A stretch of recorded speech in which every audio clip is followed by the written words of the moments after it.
So the first bill on our agenda today is House File 4400. Chair Stevenson, would you like to move your bill?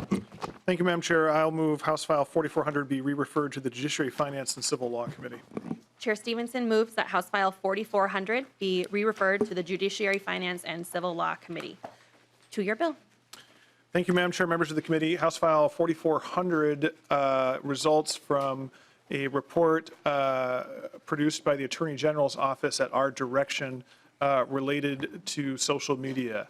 Social media is having massive impacts on our society, on our children, and particularly on our children's mental health, which has been a topic of great concern to members from both sides of the aisle and a subject of many hearings in this committee over the last several years. House File 4400 does a number of things in order to put some guardrails and some regulation on a, to this point, almost completely unregulated, massively important sector of our economy. I do have a testifier today who I think can explain the particulars of what's in this bill, who was a key participant in the Attorney General's report that this bill is based off of. And in the interest of time, I'll turn over to him, but I'll be happy to answer questions when the time is appropriate. Thank you, Mr. Chair. So we'll call Dr. Ravi Iyer, USC Marshal. You can introduce yourself and begin your testimony. Sure. Hi, everyone. My name is Ravi Iyer. I'm the Managing Director of the University of Southern California Marshall School's Neely Center. And before this time, I actually worked for about 4.5 years at Facebook on some of these issues. So I'm going to share a quick presentation that illustrates some of the issues that this bill is designed to address. And so the goal Dr. here— Iyer, just a brief moment. Sorry to interrupt. This presentation is available online because it's not being telecast in the room at this moment. Thank you. Proceed. It's not being telecast in the room? Is that what you're saying? It is, members are able to see the presentation, but members of the public are not able to see the presentation, but it is available online. Thank you.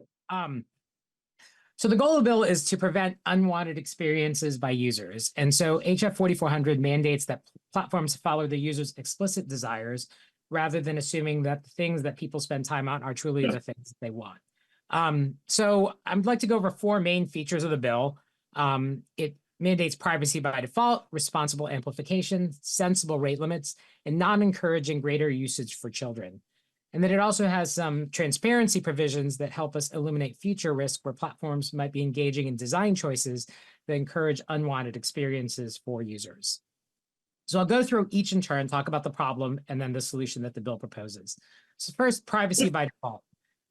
There are many instances of manipulation and fraud that begin with unwanted contact from strangers. The quote in green is one of many that the Attorney General's office has received from users who are just more public than they want to be on these platforms. You sign up for these platforms, you don't realize that anyone in the world, you sign up to talk to your friends, and you don't realize that anyone in the world may be able to contact you.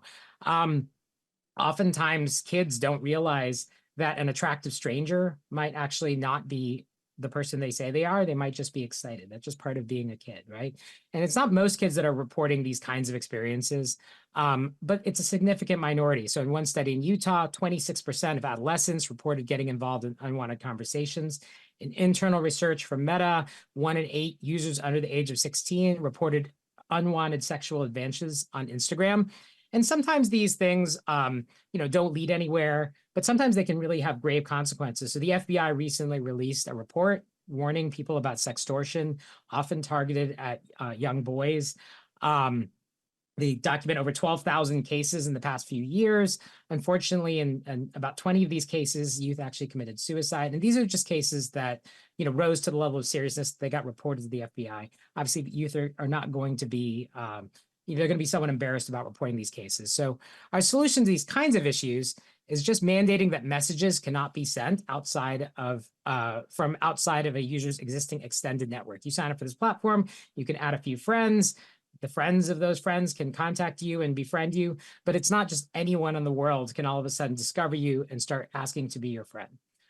We also mandate that your account and your content are not publicly visible. You can't take your face, for example, and put it into like an AI model. We're concerned about generative AI and non-consensual sexual imagery. So people won't be able to take your image by default and use it in these models. Your location cannot be revealed outside of your friends. Content that you create can't be forwarded to others.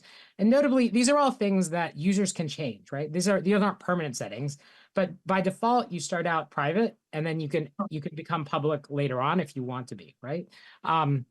So that's one solution that's in this bill. Another solution is responsible amplification. And the problem we're trying to address is that many consumers report having experiences with unwanted, disturbing, graphic, and sexual content, often powered by these AI algorithms. In one study at Meta that I'm familiar with, 70+% of users reported recently experiencing something that they wanted to see less of. They often saw it within the first 5 minutes of their use of the platform. They often would see it multiple times in their session. Now, oftentimes this kind of content is not particularly, it's not always super impactful on users. It could be disturbing content. It could be a fight video. It could be like sexual content that makes you a little bit more disturbed than you want to be. But it can have grave consequences, right? Especially with regards to our youth, right? And so one study that was convincing to me was a study by Common Sense Media put out a couple of years ago, that the average age of pornography exposure was age 12. And 58% of these kids who are seeing pornography were not looking for it. They were encountering it accidentally, right? These are algorithms pushing them content that they say they're not ready for. So our solution to this is simple. Instead of having algorithms that optimize for what you spend time on, we instead optimize for things that users explicitly say they want to see more of, right? Because we all know we're all guilty of spending more time on content that we know is not good for us, right? We've all, lingered on some overly violent, or overly graphic, or overly disturbing content, or overly sexual content. But that doesn't mean we want more of that. That just means we paid attention to it, right?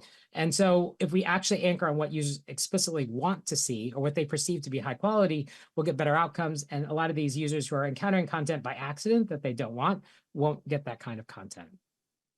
Another thing that the bill talks about is sensible rate limits. So a lot of the problems that you see online are perpetrated by a small group of people who send out misinformation, who try to contact strangers with nefarious purposes. Most people are good people, just like most people in offline life are good people.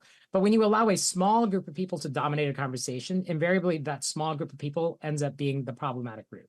And just like in offline life, where we don't let a small group of people dominate our conversations, sensible rate limits can stop a small group of people in online life from dominating these spaces and making it unsafe and uncomfortable for others to participate. So our solution here are just sensible rate limits, right? If you're a new user, we don't let you exceed median user activity not for all activity. You can still read public content, but for the things that affect other users, things like inviting people to groups, commenting on people's threads, messaging others, making friend requests, right? These are things that you have to earn some amount of ability to earn some amount of trust to be able to do to a great extent. And then even for established users, we want to have some reduction on excessive usage impacting other users. And we're not saying you can't read other content or consume content, but we're saying the impact that you have on other users, just like in offline life, is subject to some limit so that you're not dominating conversations and impacting others in negative ways. Finally, the last design feature of this bill is not encouraging greater usage for kids. And so one stat that's convincing to me is 70% plus of kids in one Common Sense Media study say that they feel manipulated by these platforms to spend more time on them, right? This is not us telling them that they are spending too much time on these platforms. This is them telling us that they feel manipulated. There's a stat on the screen, 55% of Minnesota college students say that they have an issue with excessive computer and internet use. Again, they're telling us they have a problem. 47% are saying that this is affecting their academics, right? So teens want solutions to help them use these products less, just like we all want solutions to use these products less, right? And so the bill mandates that these products just work differently for anyone who has a device that is under parental control. And you don't get things like optimizing feeds for time spent, right? Showing people that one last video that just will get you to use it just a little bit longer. Content feeds without infinite ending, or without finite endings, right? Otherwise known as infinite scroll, or auto-playing videos just giving people a chance to actually say that they want to use these products more, rather than just assuming that I'm just going to keep showing you content and showing you content, and you'll end up using them somewhat mindlessly. Providing notifications that are not time sensitive. So this is another thing that we don't want platforms to do. We've all gotten notifications from these apps that are just really not time sensitive, but are designed to increase our usage of them. Visible counts of engagement, ways that people gamify using these platforms so that some people feel some pressure to use them to keep up with others.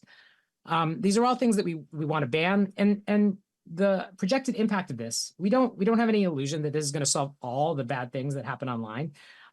Just like bad things happen offline, sometimes bad things happen online too. But it will outlaw design choices that platforms know lead to the encouragement of these negative outcomes. And it will allow all platforms that are responsible to compete on a level playing field. So you won't have some platforms that engage in some of these design patterns out-competing platforms that actually do want to be responsible. And finally, I'll just end by just addressing, I did read some of the letters in opposition to this bill, and I just want to assure you, as someone who's worked at a platform for a long time, it's not too vague to comply with. I can point to very specific work streams, app platforms that would comply with this bill. There are some terms that are, yes, subjective in the bill, but they're intentionally left subjective for users to define and for platforms to elicit that response, right? So we don't define what's quality. Users are defining what's quality, and platforms optimize for it. It does not ban algorithms. It actually just mandates that algorithms optimize for users' express preferences as opposed to what they spend time on. And yes, it does have privacy by default, which will restrict network effects. But users actually don't. I don't think that's a user concern. That's more of a business concern. In one common sense media study, more teenage girls really think that having public accounts has a negative effect than a positive effect. And we're just saying start with a private default, and then you can become public as you want. So that's my testimony. I really appreciate your time and attention, and I look forward to answering any questions you have. Thanks. Next, we have Representative Bennett, House File 4335. Could approach the bench, introduce yourself for the record, and begin your testimony. Thank you.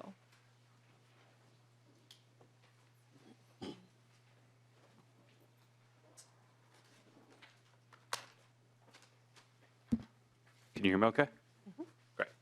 Thank you for being here, Chair, members of the committee. Thank you for the opportunity to provide testimony regarding HF 4400 on behalf of Chamber of Progress, a tech industry coalition promoting technology's progressive future and ensuring that all Americans benefit from technological leaps. I urge you to oppose HF 4400, which would produce a worse online experience for residents in Minnesota and almost certainly fail in court. HF 4400 would make Minnesotans' online experience worse. As written, HF 4400 requires platforms to let a varied set of account holders rate content that they deem as low or high quality, and mandates algorithms prioritize content accordingly for all adult users, severely limiting access to content based upon new interests. HF 4400 directs platforms to serve content based on popularity and in accordance with user preference, with no guidance on how to resolve situations where user preference does not align with or has not indicated a preference for a particular piece of content. The lack of clear, specific definitions could prompt social media platforms to broadly interpret the law so as to avoid litigation and fees, resulting in overmoderation, removing or restricting a wide variety of content, and leaving users with a bland or unvaried online experience. Worse still, the opposite threat is just as problematic. Bigoted users could coordinate it to rate racist, sexist, or homophobic content as high quality, gaming the system and algorithms, potentially forcing social media platforms to show deeply unsettling content to the public. Think about the consequences if radical groups were to brigade these platforms, as they commonly do, downvoting information on body autonomy or gender-affirming care. If companies may only rank content based on its popularity with other users, then the public may lose access to critical health information, as is already happening in red states across the country. HF 4400 infringes on these fundamental liberties under the First Amendment and would impose account holder daily limits regulating all adult users' social media usage in the initial 30 days of opening account. This requirement blatantly restricts access to constitutionally protected speech. An open internet, free from government surveillance and censorship, is critical to modern freedom of expression. We want to create safe online spaces, above all for the most vulnerable members of our society, but the legislature may not so broadly infringe on the First Amendment. So for these reasons, HF 4400 is destined to lose in court on First Amendment grounds, and for these reasons, we urge you to oppose the bill. Thank you. Right. That is all the testifiers that we have signed up to share their thoughts on the bill today. Do any members of the public wish to testify on this bill? Seeing none, we can move to member discussion and questions. First on the list, Representative O'Driscoll. Madam Chair, I just wanted to get on those. I'll speak last if there's others on my side that would like to speak. Certainly. Representative Niska. Thank you, Madam Chair. Thank you, Chair Stevenson, for engaging in this conversation. I think in a constructive way. I think every parent, certainly, probably every smartphone user, including myself, understands that this is a real issue that we have to grapple with. It's a difficult issue to grapple with for a lot of reasons, including really kind of an unsettled legal landscape as it relates to how we regulate the experience consumers have and the way that content is delivered to them and what their choices are and what content does get delivered to them without stepping over the line into regulating the content itself that people might choose to say and speak. I think that like I said, every parent, I certainly understand the concerns about social media and frankly smartphones themselves. So we all hopefully have come to understand in the last couple of years that real human face-to-face interaction is fundamentally different than interacting through a screen. That real accomplishment and achievement is different than a gamified accomplishment or achievement or cheap dopamine hits that we might get from a game or from a social media platform. And so this is an important issue that we should take on. I do have, I think, three main areas of concern about this bill, and I appreciate Representative Stevenson, the fact that you have reached out and talked to people I know, including myself, but others as well, about these. And I hope that you'll, that we can continue to talk about these issues. The first one is obviously the constitutional thicket that we're stepping into. As a state, we can and should regulate conduct that is harmful, but we cannot and should not regulate speech, regardless of whether we as a state government think it's helpful or it's harmful or wrong. This legal landscape is a little bit up in the air. There are two cases, obviously, in the U.S. Supreme Court, the net choice cases, that we don't know how those will come out, and frankly, we probably shouldn't wait for them to come out to try to find solutions to this. There's litigation around the age-appropriate design code legislation from California as well that we've discussed in this committee. But we need to figure out how to stay on the right side of that line, and hopefully we can have further discussions about that and make sure that this bill is doing that. The second one is obviously the workability issues. We need to do something that is workable, that's not eliminating the benefits of social media for people. And the third concern that I have is, in this context, I don't think a private right of action is an appropriate way to deal with this situation, where we're talking about the big social media platforms and the way that they present their platform or their product to the entire state of Minnesota. I think that that's something where that's best enforced by a statewide actor like the Attorney General, who would have the ability and well-established mechanism for reimbursing or providing restitution for individuals who are actually harmed. I certainly know that this Attorney General, the current Attorney General, is not. This is not going to be a low enforcement priority if this is passed, and I'm pretty confident that future attorneys general in the state of Minnesota are not going to consider this to be too low of a priority. So I do think that that's the right way to deal with this situation, through a statewide, politically accountable enforcement mechanism instead of a private right of action. But again, I'm tentatively voting to advance this at this point in time to the next committee, and I know we'll have further discussions along the line. So thank you, but thank you for your work on this. Chair Stevenson, any thoughts at this point? Well, first of all, thank you. I appreciate your willingness to continue in the conversation and work cooperatively on this. And I think that the issues that you identified are ones that are important to discuss. And I agree with much of what you said. Clearly, we have to be careful on constitutional grounds in this area. This area is inextricably intertwined with that issue. I think that the bill as currently written is pretty careful to stay away from regulating content, and in that way is pretty distinguishable as from the cases that were before the Supreme Court, which pretty directly and explicitly deal with content. But there might be more work that needs to be done there, and I'm happy to have the conversation. Workability, there's certainly more conversation there.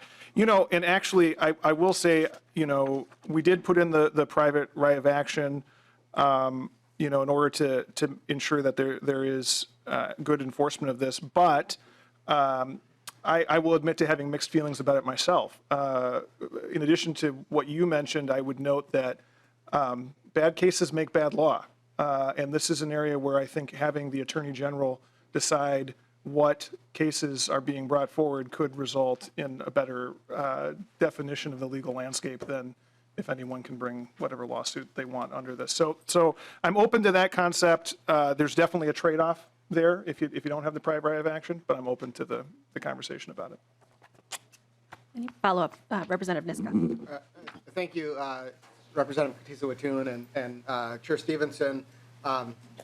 One last thing, I did want to give you an opportunity to address the idea that the testifier gave about that, some group could kind of like hack the preferences for another person. The way I read the way that you're trying to draft Section 4, it sounds like it's more of you have to have both users' own preferences and a high quality in order for that kind of content to be something that's, force-fed to users. But I just wanted to give you an opportunity to kind of talk about your intent on that provision.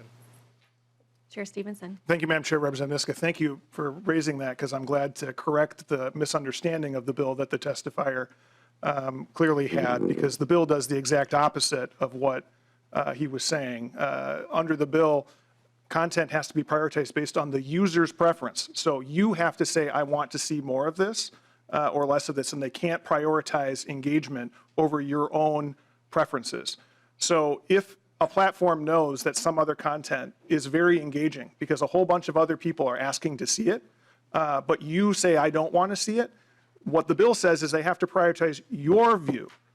So it's entirely the opposite of what he was saying. If there's a small group of people that are making content seem way more engaging than it otherwise is, you shouldn't have to see it just because these other people are engaging with it a lot and upvoting it and making it sound very, very good. And that's what the bill says. It says they can't prioritize engagement over your preferences.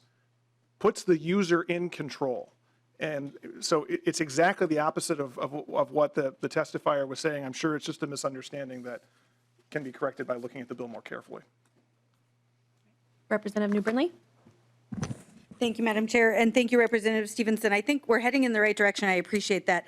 On this same point, I'm wondering, obviously, they can make this interface accessible to users to indicate if something is of high or low quality. It seems to be silent. It seems to be silent, and maybe that's the intention on what happens if a user is not giving the thumbs up or the thumbs down, and then presumably it would just resort to a general algorithm where the generalized content is either considered high priority or low priority. Chair Stevenson. Madam Chair, Representative New Brindley, I think that that's correct. I think that what this bill really does is addressing is places where there's a conflict between what the user has indicated they would like to see and what the algorithm otherwise would show them. And so it's kind of regulating what happens when there's a conflict.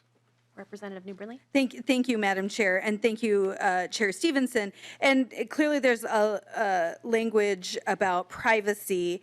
Would there be a place for, more generalized? When you're not, is this exclusive to an individual social media platform? Or would there still be, listen, I'm not a techie, cookies used or whatever, however this works, that would sort of indicate generally, you know, what somebody is searching in their browser? Or would that play into this at all under this language? Chair Stevenson. Madam Chair, Representative New Brindley, I think this language is specific to social media platforms and the privacy in play there. So, you know, cookies related to search history, my understanding of the language is it wouldn't really address that. It's worth noting, though, that the Elkins data privacy bill that we moved out of this committee has a lot to do with that. And I think that these bills kind of work together in that respect in terms of protecting privacy. I did ask Representative Elkins to kind of look over this language before introduction, and he thought that there was a natural connection between them, and they didn't contradict one another. Thank you. Representative New Brindley. Thank you, Madam Chair. Representative O'Driscoll. Thank you, Madam Chair. More just some comments to the bill author. I concur with the testimony shared by, or feedback shared by my two counterparts here. The other thing I'm going to ask is, I think there is a possibility we get some bipartisan support on this, and I'm just wondering if you have engaged Representative Robinson, who has been a partner in this, and she could probably help you bring some insight into this and help you get that bipartisan support that I know you'd like on here. She's probably had 2 or 3 years where she's been working on the very same and similar. So just some advice to you about engaging her in this process may be helpful. Chair Stevenson. Thank you, Madam Chair. Thank you, Representative Driscoll. Very happy to work with Representative Robbins on this bill. I've worked with her, as you know, on her bill and heard it at least twice in this committee because I know that she and I have the same view about the need to do something about the impact social media is having on kids. And so, yeah, I'm very happy to work with Representative Robbins. Representative O'Driscoll. And as luck would have it, her office is right next to mine, so either when you're stopping over to see me, stop over and see her, or if you're stopping over to see her, stop on and see me. Chair Stevenson, final thoughts. Thank you, members, for the good discussion today. We're going to keep working on this, and I'm hopeful that we'll get a result this year. It's a very important problem.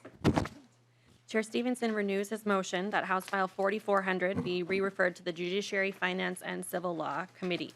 All those in favor, please say aye. Aye. Those opposed say nay. The motion prevails. House File 4400 is re-referred to the Judiciary, Finance, and Civil Law Committee.